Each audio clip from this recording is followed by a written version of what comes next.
Dialysis generally दो type के होते हैं। एक होता है हीमोडायलिसिस। हीमोडायलिसिस जिसमें ब्लड का इन्वॉल्वमेंट होता है। दूसरा होता है पेरिटोनियल डायलिसिस, जिसमें हम लोग पेरिटोनियम को as a R O membrane type का यूज़ करते हैं, जो प्यूरिफाई करता है और फिर जितना भी वेस्ट प्रोडक्ट है जो हम लोग शरीर से फिर बाहर निकाल देते हैं। तो दो टाइप का, हीमोडायलिसिस और पेरिटोनियल डायलिसिस। जी, तो डॉक्टर साहब दोनों में फ़र्क क्या है, लोगों को क्या क्या जानना ज़रूरी है? इसमें एक है कि हीमोडायलिसिस में हम लोग क्या करते हैं कि पेशेंट का ब्लड लेते हैं, उसको हम लोग, एक डायलाइज़र होता है, जस्ट एक ब्लड प्यूरिफायर जिसको हम लोग बोल सकते हैं, या आर्टिफिशियल किडनी बोलना ज़्यादा बेटर रहेगा।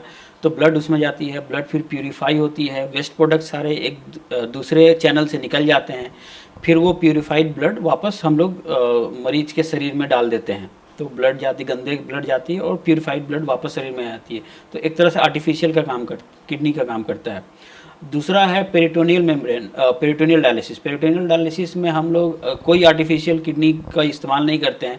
इसमें हम लोग जो ब्लड के जो शरीर, मरीज के शरीर का जो पेरिटोनियल मेम्ब्रेन है, उसको हम लोग as a R O filter type का यूज़ करते हैं। तो हम लोग पेट में क्या करते हैं कि फ्लूइड को डालते हैं, जिस फ्लूइड, जो क्लियर फ्लूइड रहता है, और जो पेरिटोनियल मेम्ब्रेन है उसके थ्रू जो भी गंदगी रहती है ब्लड में, जैसे यूरिया, क्रेटिनिन, ये सब वापस एक मेम्ब्रेन के थ्रू फिल्टर होकर उस फ्लूइड में आ जाती है जो हम लोग बाहर से डालते हैं।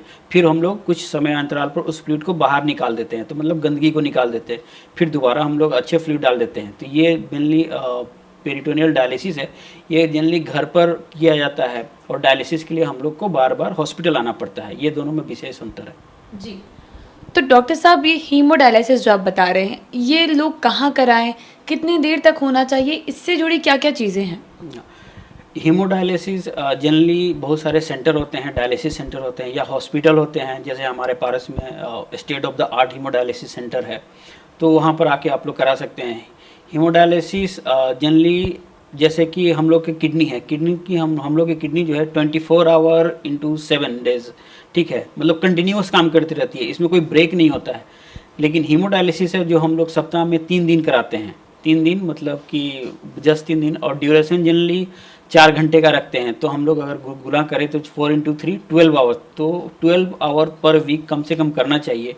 लोग बहुत बोलते हैं कि 3 बार तो बहुत ज़्यादा हो जाएगा। तो एक हिसाब से देखें कि आपकी किडनी तो कंटिन्यूस काम कर रही है, लेकिन हम लोग फिर भी सप्ताह में 3 ही बार as a kidney, artificial kidney का यूज़ कर रहे हैं।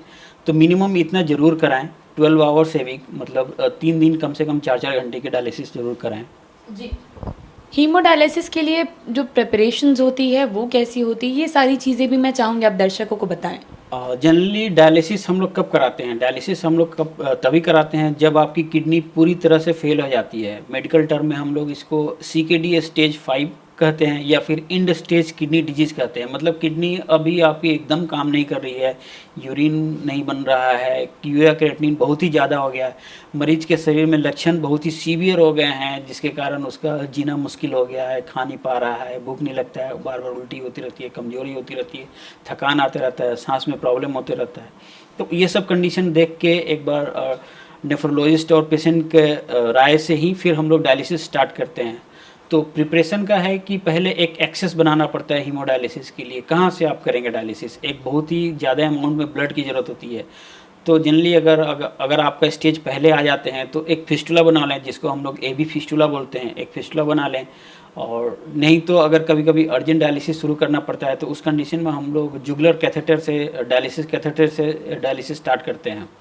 दूसरा प्रिपरेशन है क्योंकि ब्लड का इन्वॉल्वमेंट बहुत ज़्यादा होता है, तो आप डायलिसिस से पहले वो सब बीमारियों के अगेंस्ट वैक्सीनेशन ले लें जो बीमारियां आपको हो सकती हैं, जैसे हेपेटाइटिस B हो गया, और भी बहुत सारा है, निमोनिया का वैक्सीन लेके रखें और इन्फ्लुएंजा का वैक्सीन लेके रखें। तो इससे आपको स्मूथ प्रोसेस रहेगा फर्दर डायलिसिस प्रोग्रेशन में।